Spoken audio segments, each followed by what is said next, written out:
అస్సలామలైకుం వరహమతుల్లాహి వబర్కాతుహు. Hi viewers, బాగున్నారండి?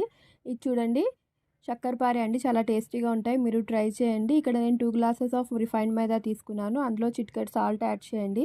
ఇప్పుడు stove మీద ఒక బౌల్ పెట్టి అందులో ఏ గ్లాస్తో అయితే మనం మైదా తీసుకున్నామో అదే గ్లాస్తో మనం ముప్పావు కప్పు వాటర్, ముప్పావు కప్పు షుగర్ యాడ్ చేయండి. మీరు కావాలంటే షుగర్ క్వాంటిటీ పెంచవచ్చు, ఫుల్ కప్ తీసుకోండి.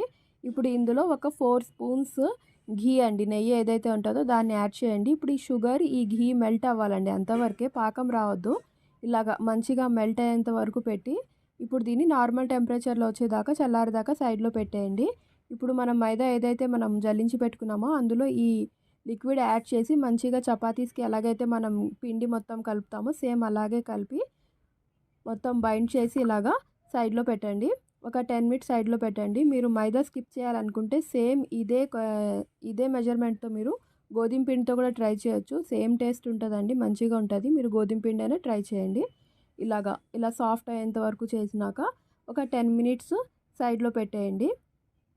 ఇప్పుడు దీన్ని 10 మినిట్స్ తర్వాత మనం చపాతీకి ఎలాగైతే ప్రెస్ చేసుకుంటామో సేమ్ అలాగే మంచిగా ప్రెస్ చేయండి. చపాతీ మనం కొంచెం థిన్గా పల్చగా ప్రెస్ చేస్తాము, ఇది కొంచెం లావుగా పెట్టండి. మందంగా పెట్టి పీసెస్గా కట్ చేసుకోవాలండి. పీసెస్ కట్ చేసినప్పుడు చూపిస్తాను చూడండి. నేను ఇప్పుడు ఇలాగా పైనుంచి కొంచెం మైదా పిండి స్ప్రింకిల్ చేసుకుంటూ ఇలాగా డైమండ్ షేప్లో కట్ చేశాను చూడండి కట్టర్తో. మీరు నైఫ్తో కూడా కట్ చేయొచ్చు.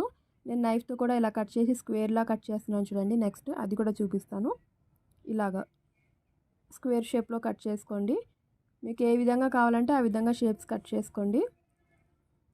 ఇలా కట్ చేసి సైడ్లో పెట్టండి. ఇలాగ ఇంత లావుగా పెట్టి కట్ చేయండి. ఇప్పుడు చూడండి, మీడియం ఫ్లేమ్లో ఆయిల్ హీట్ ఎక్కినాక ఇది మంచిగా వేసి వెంటనే కలపొద్దండి. ఒక 2-3 మినిట్స్ అలా పెట్టేస్తే అవే కొంచెం పైకి వస్తాయి. పైకి వచ్చినాక సెకండ్ టైం తిప్పండి.